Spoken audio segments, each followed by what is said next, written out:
ಜನಗಳೆಂದೇ ಬನ್ನಿ ನೀವು. ನಮಸ್ಕಾರ guys, welcome back to my mini vlog. ಇವತ್ತು ನಾವಿದ್ವಿ ಕಡಲೆಕಾಯಿ ಪರಿಸೆಯಲ್ಲಿ. ನೋಡಿ ನಮ್ಮ ಜೊತೆ ಯಾರಿದ್ದಾರೆ ಅಂತ ಇನ್ಸ್ಟಾಗ್ರಾಮ್ ಅಲ್ಲಿ ಫುಲ್ ಟ್ರೆಂಡಿಂಗ್ ಮಾಡ್ತೀರಾ ಹೋಗ್ಬೇಡಿ. ಅದಕ್ಕೆ ಹೇಳ್ತಾ ಇರೋದು 4 ತಿಂಗಳಿಂದ EMI ಕಟ್ಟಿಲ್ಲ ಅಂತ. ನೋಡಿ ಗೈಸ್, ಇನ್ಸ್ಟಾಗ್ರಾಮ್ ಮೇಲೆ ನೋಡ್ಕೊಂಡು ಬಂದಿದೀವಿ. ಇವ್ರಿಗೆ ಹುಡ್ಕೊಂಡು ಬಂದ್ವಿ. ಮಳೆ ಬಿದ್ದು ಫುಲ್ ಕರೆಂಟ್ ಎಲ್ಲ ಹೋಗ್ಬಿಟ್ಟಿದೆ. ಇಲ್ಲಿ ತಿನ್ನಕ್ ಬಂದಿರೋರೆಲ್ಲ ಪಾಪ ಟಾರ್ಚ್ ಹಾಕೊಂಡು ಲೈಟ್ ಹಾಕ್ತಿದಾರೆ ಅವರಿಗೆ ಮಾಡ್ಲಿ ಬೇಗ ಅಂತ ಹೇಳ್ಬಿಟ್ಟು. ಎಷ್ಟು ಕಷ್ಟ ನೋಡಿ ಪಾಪ ಅವ್ರಿಗೆ. ಬನ್ನಿರೇ ಬನ್ನಿರೇ ಬೇಳು ತಿನ್ನಿರೇ, ತಿನ್ನುತ್ತಾ ಹಾಡು ಕೇಳಿರೆ. ಲೇಟ್ ಕಮರ್ ನೋಡಿ ಗೈಸ್, ಇವರು ಲೇಟ್ ಆಗಿ ಬರ್ತವ್ರೆ. ಇವಾಗ ಇವ್ರು ಆಡಿದ್ರೆ ನಾವು ಬರ್ಸಿದ್ವಾ ಮಳೆನ? ಅವ್ರಿಬ್ರು ಆಡಿದ್ರು. ಅಣ್ಣ ನೀವು ನೋಡಿ ಕರೆಂಟ್ ಬರ್ಸಿದ್ರ ಚೆನ್ನಾಗಿ ಬರುತ್ತೆ. ಅಣ್ಣ ನುಗ್ಗುದ್ರು. ಅಣ್ಣ ಬಂದ್ರು.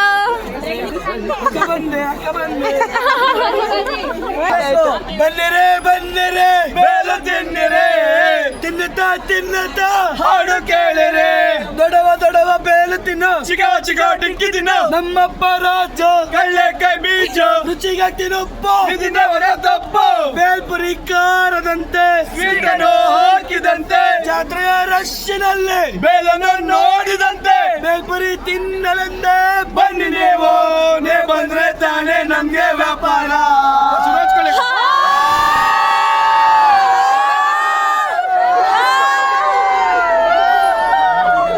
ಕಳ್ಳೆಕಾಯಿ ಪರಿಷೆಯಲ್ಲೇ ಸಾಲು ಜನಗಳೆಂದೇ ಬನ್ನಿ ನೀವು.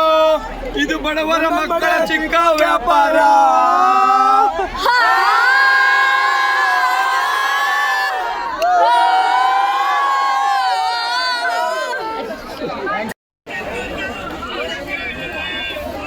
ಚೆನ್ನಾಗಿ ಮಾಡಿದ್ದಾರೆ. ಫೈನಲಿ ಕಾದ್ಕೊಂಡು ಅವ್ರ ಹತ್ರ ಆಡಿಸಿ ಚೆನ್ನಾಗಿ ಅವ್ರು ಹೇಳ್ತಾರಲ್ವಾ, ನಾನೇನೋ ಅವ್ರು ಹೇಳಲ್ಲ ಅನ್ಕೋಬಿಟ್ಟಿದ್ದೆ. ಹಾಡು ಹೆಂಗೆ ಹೇಳಿದ್ರು ಅಷ್ಟೇ ಚೆನ್ನಾಗಿ ಹಾಕಿದ್ರು. ಚೆನ್ನಾಗಿ ಹಾಕಿದ್ದಾರೆ ಮತ್ತು ಚೆನ್ನಾಗಿ ಟ್ರೀಟ್ ಮಾಡಿದ್ರು ಕೂಡ. ನಾನು ಏನು ಅನ್ಕೊಂಡೆ ಗುಣ, ಅಣ್ಣ ಅವ್ರು ಆಡೋ ಡೌಟು ಅಂದ್ರೆ ಲೈಟ್ ಏನಿಲ್ಲಲ್ಲ, ಚೆನ್ನಾಗಿ ಮಾತಾಡ್ಸ್ಕೊಂಡು ತಕ್ಷಣ ಚೆನ್ನಾಗಿ ಆಡಿದ್ರು. ಕಸ್ಟಮರ್ಸ್ನ ಚೆನ್ನಾಗಿ ಟ್ರೀಟ್ ಮಾಡ್ತಿದ್ದಾರೆ. ಅದು ಖುಷಿ. ಪಾಸಿಟಿವ್ ಫೀಡ್ಬ್ಯಾಕ್ ಕೊಡ್ತಿದ್ದೇವೆ ನಾವು. ಹೌದು.